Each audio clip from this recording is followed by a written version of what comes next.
हरे कृष्णा। भगवान कहते हैं, सुहृदय मित्र, बैरी उदासीन, मध्यस्थ द्वेष्य और बंधु गणों में धर्मात्माओं और पापियों में भी समान भाव रखने वाला अत्यंत श्रेष्ठ है। सुहृदय और मित्र में क्या भेद है? संबंध और उपकार आदि की अपेक्षा न करके बिना ही कारण स्वभावतः प्रेम और हित करने वाले सुहृदय कहलाते हैं तथा परस्पर प्रेम और एक दूसरों का हित करने वाले मित्र कहलाते हैं। अरे वैरी और द्वेष पात्र में क्या अंतर है? किसी निमित्त से बुरा करने की इच्छा या चेष्टा करने वाला बैरी है और स्वभाव से ही प्रतिकूल आचरण करने के कारण जो द्वेष का पात्र हो वह द्वेष कहलाता है। मध्यस्थ और उदासीन में क्या अंतर है? परस्पर झगड़ा करने वालों में मेल कराने की चेष्टा करने वाले को और पक्षपात छोड़कर उनके हित के लिए न्याय करने वाले को मध्यस्थ कहते हैं तथा उनसे किसी प्रकार का भी संबंध न रखने वाले को उदासीन कहते हैं। यहाँ आपी का क्या अभिप्राय है? सुहृदय मित्र उदासीन, मध्यस्थ और साधु सदाचारी पुरुषों में एवं अपने कुटुंबियों में मनुष्य का प्रेम होना स्वाभाविक है। ऐसा ही वैरी द्वेष और पापियों के प्रति द्वेष और घृणा का होना स्वाभाविक है। विवेकशील पुरुषों में भी इन लोगों के प्रति स्वाभाविक राग द्वेष सा देखा जाता है। ऐसे परस्पर अत्यंत विरुद्ध स्वभाव वाले मनुष्यों के प्रति राग द्वेष और भेद बुद्धि करना होना बहुत ही कठिन बात है। उनमें भी जिसका संभाव रहता है उसका अन्यत्र संभाव रहता है। इसमें तो कहना ही क्या है, यह भाव दिखलाने के लिए अपी का प्रयोग किया जाता है। समबुद्धि का क्या अभिप्राय है? सर्वत्र परमात्मा बुद्धि हो जाने के कारण उनुपयुक्त अत्यंत विलक्षण स्वभाव वाले मित्र वैरी साधु और पापी आदि के आचरण स्वभाव और व्यवहार के भेद का जिस पर कुछ भी प्रभाव नहीं पड़ता, जिसकी बुद्धि में किसी समय किसी भी परिस्थिति में किसी भी निमित्त से भेदभाव नहीं आता, उसे समबुद्धि समझना चाहिए। मन और इंद्रियों सहित शरीर को वश में रखने वाला आशा रहित और संग्रह रहित योगी अकेला ही एकांत स्थान में स्थित होकर आत्मा को निरंतर परमात्मा में लगावे। निराशी का क्या भाव है? भगवान कहते हैं, इस लोक और परलोक के भोग पदार्थों की जो किसी भी अवस्था में किसी प्रकार की किंचित मात्र भी इच्छा या अपेक्षा नहीं करता, वह निराशी है। अपरिग्रह का क्या अभिप्राय है?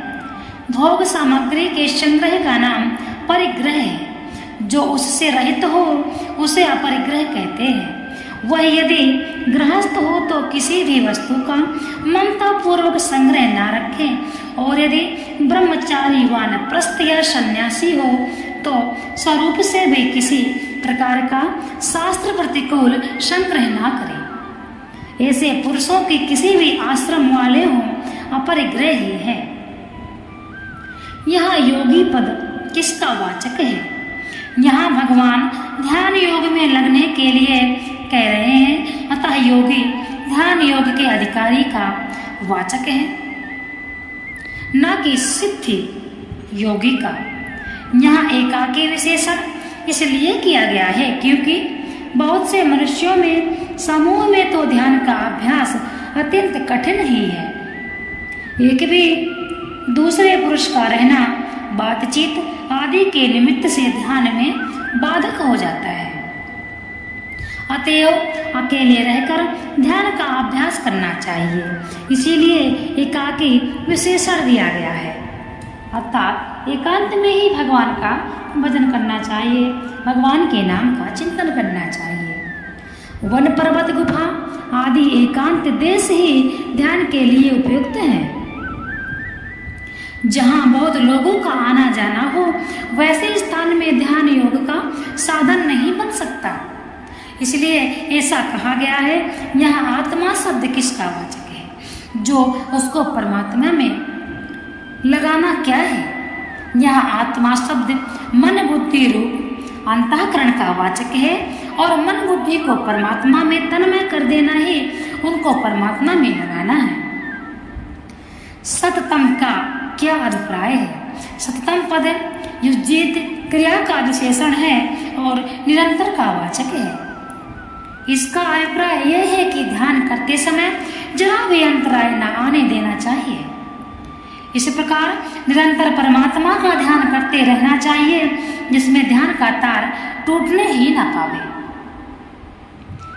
जितात्मा पुरुषों को ध्यान योग का साधन करने के लिए कहा गया है।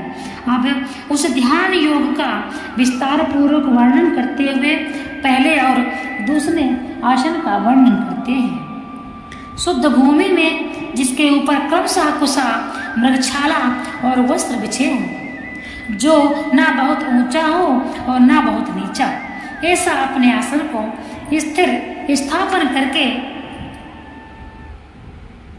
करना चाहिए। सुचौदेशी का क्या भाव है?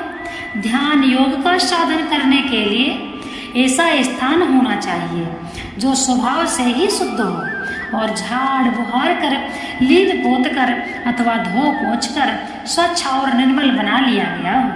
गंगा, यमुना या अन्य किसी पवित्र नदी का तीर, पर्वत की गुफा, देवालय, तीर्थ स्थान अथवा बगीचे आदि पवित्र वायुमंडल युक्त स्थानों में से जो सुगमता से प्राप्त हो सकता हो और जो स्वच्छ, पवित्र तथा एकांत हो।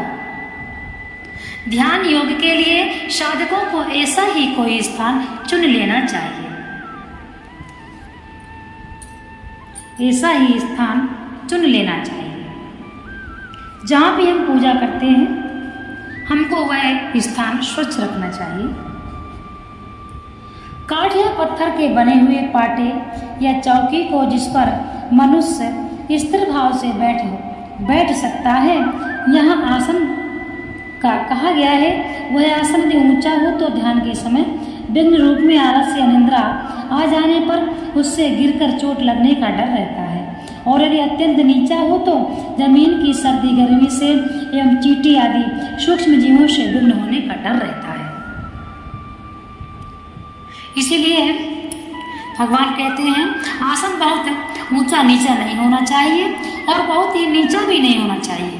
काठ या पत्थर का आसन कड़ा रहता है, उस पर बैठने से पैरों में पीड़ा होने की संभावना है।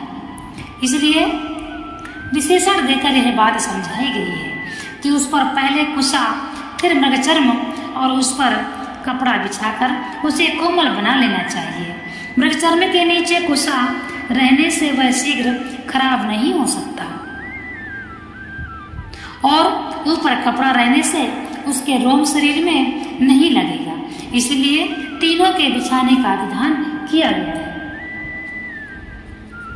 हमें पूजन में बैठने के लिए कैसा आसन चाहिए, कैसे स्थान होना चाहिए तथा किस जगह पे हमारा भक्ति में ध्यान लगेगा, ऐसा सब कुछ श्रीमद् भागवत गीता से हमको समझने को मिलता है। श्रीमद् भागवत गीता से व्यक्ति सब कुछ समझ सकता है।